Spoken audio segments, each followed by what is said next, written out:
Et on réenclenche le compte à rebours ce matin à J-15, J-15 avant de rallumer la flamme de Paris 2024, J-15 avant l'ouverture des Jeux paralympiques. Bonjour à vous Marie-Amélie Le Fur, bienvenue. Vous présidez donc le comité paralympique et sportif français, vous-même ancienne athlète paralympique multi-médaillée, 9 médailles aux Jeux paralympiques dont 3 en or, 4 titres de championne du monde en parathlétisme. Vous êtes au cœur aujourd'hui de l'organisation de ces Jeux paralympiques. Ce sera le match retour, dit Tony Estanguet. Vous espérez qu'on retrouve le même engouement, la même ferveur qu'on a connue ces 15 derniers jours?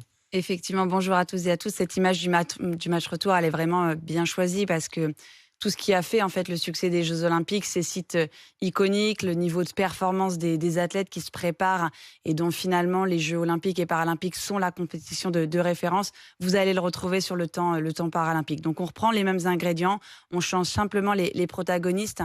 Et généralement, les gens qui viennent aux Jeux paralympiques nous disent, en fait, en venant aux Jeux paralympiques, j'ai trouvé quelque chose en plus. J'ai trouvé un supplément d'âme. Et en fait, on passe totalement à côté de la situation de handicap. On vit un spectacle sportif à part entière. Donc, les gens qui en veulent encore, venez aux Jeux paralympiques. Ceux qui sont passés à côté de l'émotion olympique, venez aussi. Vous ne Parce craignez que pas que ça retombe un peu? On sera au moment de la rentrée des classes. Est-ce que c'est pas presque dommage que ça ne s'enchaîne pas directement? Alors, il y a des enjeux logistiques qui font que ces Ouais. 2 jeux ne peuvent pas s'enchaîner, puisque là, voilà, il faut que les athlètes quittent le village, il faut reconfigurer le village pour qu'il puisse accueillir les athlètes paralympiques. Il faut aussi modifier certains sites, et notamment le site du Champ de Mars qu'on a vu, voilà, avec cette vue sur la Tour Eiffel qui doit passer du beach volley au cécifoot. Donc, il y a cet enjeu logistique, mais dès le 18 août, le village va réouvrir et commencer à accueillir des athlètes paralympiques. Et surtout, le 25 août, c'est le retour du relais de la flamme. Voilà, cette flamme qui va arriver à Calais, qui va se diviser en 12 branches, comme 12 jours de compétition, et qui va faire rayonner nos territoires, ramener cette Il va ferveur aussi du sport. traverser un certain nombre de villes et de départements, comme on l'a vu pour la flamme olympique? Effectivement, il y aura 50 villes qui seront animées par cette flamme paralympique. Donc, ces 12 branches qui vont converger pendant 3-4 jours vers Paris pour se retrouver le 28 août pour cette cérémonie d'ouverture paralympique en ville, sur le bas des Champs-Élysées, à la Concorde. Et cette première rencontre finalement du public français avec les sportifs en situation de handicap. La billetterie, il y a un vrai effet JO, vous le constatez, ça se poursuit. Il y avait une inquiétude il y a quelques semaines, vous ne l'avez plus aujourd'hui, ça y est, les billets partent? Alors l'inquiétude, elle était de votre côté. Sincèrement, en fait, beaucoup de médias nous posaient la question de l'inquiétude. De notre côté, on savait que cet effet jeu, il arriverait. Parce que c'est quelque chose qu'on avait identifié, qu'on avait mesuré sur les précédentes éditions des Jeux Olympiques et des Jeux Paralympiques, qui avait cet effet jeu. Chez nous, il s'est produit dès la cérémonie d'ouverture. Dès la cérémonie d'ouverture, il y a eu une accélération des ventes pour ces billets paralympiques. À date, on est à 1 400 000 billets vendus. Donc, il reste encore des billets pour Il reste aller... 1 million.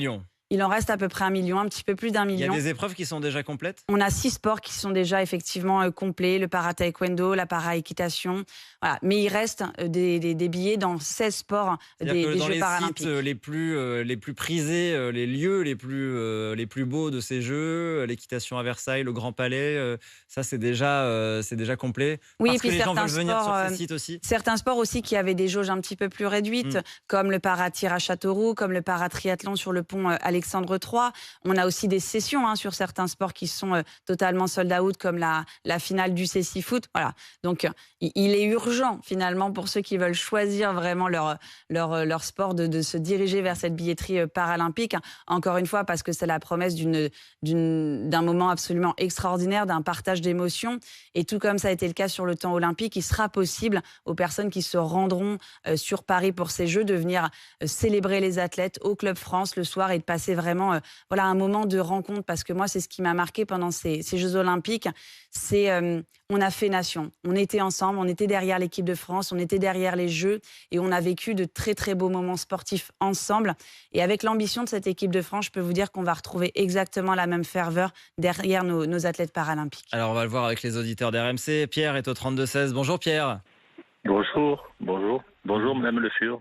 Bonjour. Merci Bonjour. de nous appeler Pierre. Vous allez aller voir ces Jeux paralympiques? Non, je pourrais pas parce que je travaille, donc j'aurais pas la possibilité d'aller voir. Mais bon, heureusement que il y a la télévision et je regarderai toutes les épreuves parce que en tant que bénévole depuis plus de 30 ans, donc c'est le sport, c'est ma vie. Vous êtes bénévole dans quel type d'association? J'étais président d'un club de judo dans le pays de Fayence, dans le Var, pendant près de 12 ans. J'étais aussi vice-président d'un club d'athlétisme pendant près de 8 ans. Donc j'ai participé en tant que bénévole dans d'autres associations sportives, que ce soit le volley, soit le ping-pong. Donc voilà, donc quand on est bénévole dans l'âme. Bénévole dans l'âme, dans le sport, le handisport aussi pour vous, bah, ça en fait partie et il Euh, faut le mettre en valeur. Tout à fait, tout à fait. Mais c'est toujours le problème qu'il y a en France. Ça n'a jamais changé, même avec l'engouement qu'il y a eu pour les Jeux Olympiques 2024. Ça n'a pas bougé. À la rentrée, il y aura énormément de problèmes pour accueillir tous les problèmes parce que ça n'a pas changé. Les infrastructures ne sont pas adaptées ni aux handicapés, ni aux paralympiques. Enfin, ces personnes-là, les mairies ont très peu de moyens. Hmm. En tant qu'adjoint au sport Ouais. pendant près de 18 ans. Donc aussi, c'est le problème. C'est On vrai n'est que pas. c'est un énorme sujet, Marie-Amélie Le Fur, l'accès au handisport pour les personnes handicapées. Ça reste, on voit même que chez les valides, il va y avoir un afflux et que les clubs ne peuvent même pas accueillir tout le monde pour aller faire du tir à l'arc ou du ping-pong. Alors j'imagine que pour le handisport, c'est encore plus compliqué de trouver un club quand on est en situation de handicap pour pratiquer un sport. Effectivement, et c'était vraiment un des enjeux de ces Jeux paralympiques, c'était d'accélérer la facilité d'accès au sport des personnes en situation de handicap. Donc énormément de choses ont bougé. Moi, je tiens à remercier Pierre pour son engagement bénévole. Ça a été dit tout à l'heure, voilà, sans les bénévoles, notre mouvement sportif ne pourrait fonctionner.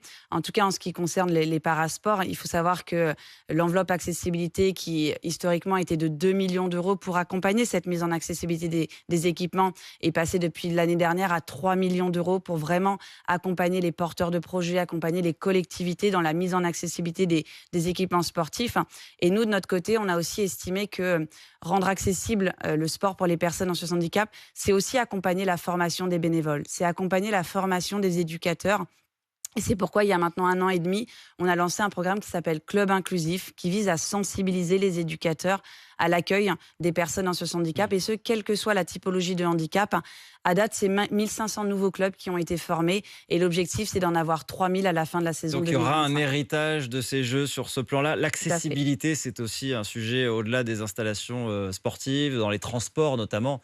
Emmanuel Macron y compris, l'a dit, on n'y sera pas. L'accessibilité des transports publics, le métro à Paris reste inaccessible aux personnes Non, et handicapées pour en grande autant, partie. les spectateurs en situation de handicap ont pu assister aux Jeux Olympiques. Ça, c'était un véritable défi. Ce qu'il faut comprendre, c'est que le plus gros flux de spectateurs en situation de handicap, il était sur le temps olympique. Et donc, il y a eu des améliorations. Alors, pas sur le métro historique. Certes, ça, c'est quelque chose sur lequel nous n'avons pas avancé. Mais il y a une mise en accessibilité des gares, SNCF, RER. Il y a eu un gros travail qui a été fait sur le réseau de bus, sur les flottes de taxis, 1000 nouveaux taxis accessibles aux personnes en situation de handicap. Et sur le temps des Jeux, il y avait des services dédiés qui vont être réitérés sur le temps paralympique. Les navettes IDFM qui vous emmènent d'une gare à un site, les C'est parkings des choses à qui vont proximité rester au-delà des sites. Jeux. Est-ce qu'il y a des choses qui resteront? En tout cas, la mise en accessibilité des lignes de bus, oui. Les 1000 taxis accessibles également.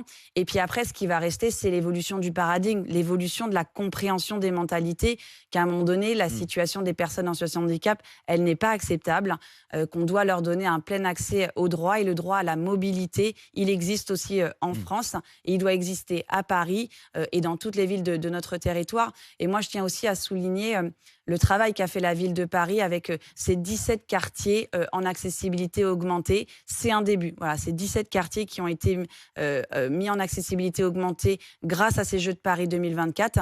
Mais derrière, cet élan, il doit continuer pour que notre ville, effectivement, nos villes soient plus adaptées aux personnes en situation de handicap. Un mot très rapide, la cérémonie d'ouverture, ça va être un grand moment sur la place de la Concorde, sur les Champs-Élysées, avec un défilé des athlètes sur le bas des Champs-Élysées pour arriver à la Concorde. Qu'est-ce que vous pouvez nous en dire? Qu'est-ce qui va se passer? Qu'est-ce qui va nous étonner dans cette cérémonie d'ouverture? Alors, je ne vais pas vous livrer des secrets sur cette cérémonie d'ouverture, si ce n'est vous dire que ça va être effectivement un moment magnifique parce que l'écrin est absolument extraordinaire. Le bas des Champs-Élysées pour cette première rencontre entre les 4400 athlètes et le public français. Et je peux vous dire que les 237 athlètes de notre délégation et peut-être tout particulièrement les 121 dont ce sont les premiers Jeux paralympiques auront à cœur de passer un moment fort avec le public français. Bon, est-ce qu'il y aura des artistes? Il y aura des stars? Il y aura des stars? Ça, il faut voir avec le comité d'organisation. Mais en tout cas, moi, je leur fais pleinement confiance pour nous faire rêver, pour aussi avoir la bonne tonalité de cette cérémonie, tout comme ils l'avaient eu lors de la cérémonie d'ouverture, où on a eu beaucoup de tableaux où l'inclusion était au cœur Merci. de l'ambition et de la vision. Merci beaucoup Marie-Amélie Le Fur d'être venue. Ces Jeux paralympiques qui n'auront jamais aussi autant été médiatisés. Ils seront largement diffusés et diffusés sur RMC. Vous ne raterez aucune médaille française sur RMC. Il y aura également une radio digitale 24 heures sur 24 sur l'application RMC pour suivre ces Paralympiques dans 15 jours maintenant.